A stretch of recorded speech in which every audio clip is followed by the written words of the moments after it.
श्री स्वामी समर्थ. श्री स्वामी समर्थ. सर्व स्वामी भक्तजनांना माझा नमस्कार. आपणा सर्वांना श्री स्वामी चरित सारामृताची महती ठाऊकच आहे, त्यामुळे मूळपणे त्या महतीचे मी इथे बखाण करणार नाही. तुम्हाला माहीतच आहे की श्री स्वामी चरित सारामृत हे काव्य स्वरूपात आहे, त्यामुळे काही जनांना ते कळण्यास कठीण जाते. त्यामुळे हे श्री स्वामी चरित सारामृत सामान्य जनांपर्यंत साध्या सरळ भाषेत पोहोचवण्याचे शिवधनुष्य पेलण्याचा प्रयत्न करीत आहे. तरी माझ्या या प्रयत्नांना यश मिळो ही स्वामी चरणी तसेच वाचकांना प्रार्थना. तर आज या कथनाची सुरुवात करत आहे, त्याचा सर्व स्वामी भक्तांनी लाभ घ्यावा.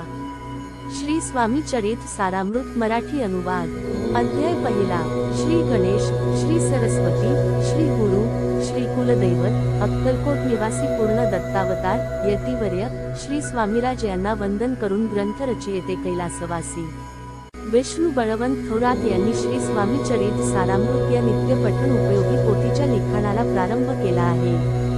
सर्वप्रथम आरंभ देवता व श्री सद्गुरु यांना वंदन करून जगत चालक विश्वनियता श्री विष्णुदेव यांची स्तुती ग्रंथकर्त्याने विविध गुणविशेषणांनी केलेली आहे. श्री विष्णुदेव रूपाचे सगुण वर्णन, त्यांची आयुधे आणि वाहन यांची महती वर्णन करून पुढे ज्याची महती वर्णन करण्यास वेदही असमर्थ ठरेल त्या महाविष्णू अवतार पाशी श्री स्वामी चरित सारामृत निर्विघ्नपणे लिहून पूर्ण होवो असे आर्जवही करण्यात आले आहे.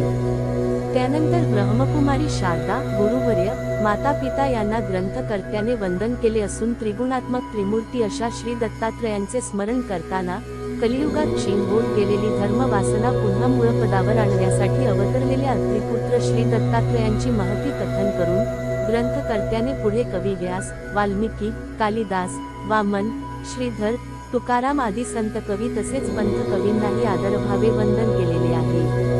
आपल्यापाशी ग्रंथरचना निर्मिती करण्याचे सामर्थ्य नाही याची कबुली देताना ग्रंथकार पुढे असेही सांगतात की समस्त देवदेवता, साधू सज्जन, सत्पुरुष, संतश्रेष्ठांनी आशीर्वादपूर्वक बळ पुरविले तर माझ्या हातून श्री स्वामी चरित सारामृताचे लेखन निर्विघ्नपणे आणि विनासायास होईल आणि इथेच या पहिल्या अध्यायाची समाप्ती होते.